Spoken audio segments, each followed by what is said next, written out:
This is the Business of Leadership Series Minute with your host, the best-selling author of Don't Buy a Duck and founder of MarketingStrategyHero.com, Derek Champagne. Hey, I'm excited we have Jacob Phaneuf with us today. He's a founder of Inside Out Studios. Jacob, thanks for being with us. Man, I've been a fan of the show for a long time. I appreciate you having me on. How do you stay passionate and have purpose in what you're doing? Every once in a while, you just have to remind yourself, like, okay, this is what I want to do. This is what I wanted to do.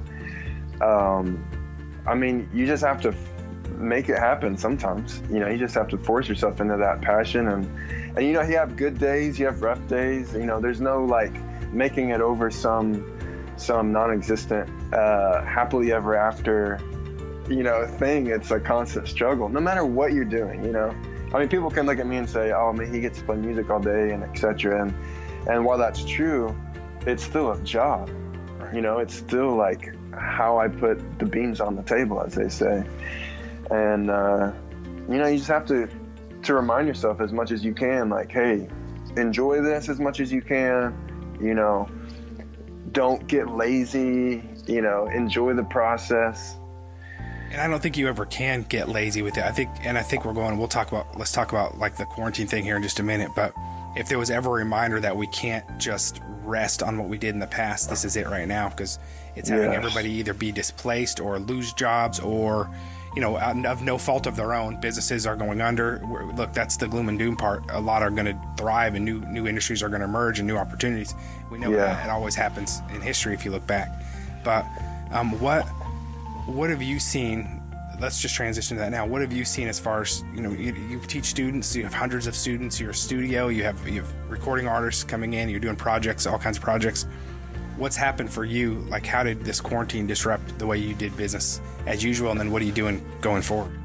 Well, that's a great question. If you think about a lot of my students or clients are kind of that middle to middle upper class type families. So fortunately, a lot of them have been able to keep their job. They're teachers or they're JB Hunt or Tyson, and so I've been able to hold on to, 80-90% of my students through all this. We've transitioned to like FaceTime lessons and like, Zoom lessons. And honestly, it was pretty scary to think about offering that as a legitimate thing, but really, like, kids are looking for something to do. Parents are thankful they don't have to leave the house, and they get off the phone with their music teacher, and it's kind of like they got to do something constructive and have that interaction with an adult that they're not having outside of their parents right now. And honestly, it's gone better than I would have thought. It's kind of, for a lot of people, as this has happened, it's kind of shown you a new way of potentially even offering, services. Hey, it's Derek Champagne. If your business right now during this crisis is concerned about your revenue streams, your existing customers, new opportunities, I want to encourage you to go to crisismarketingtoolkit.com.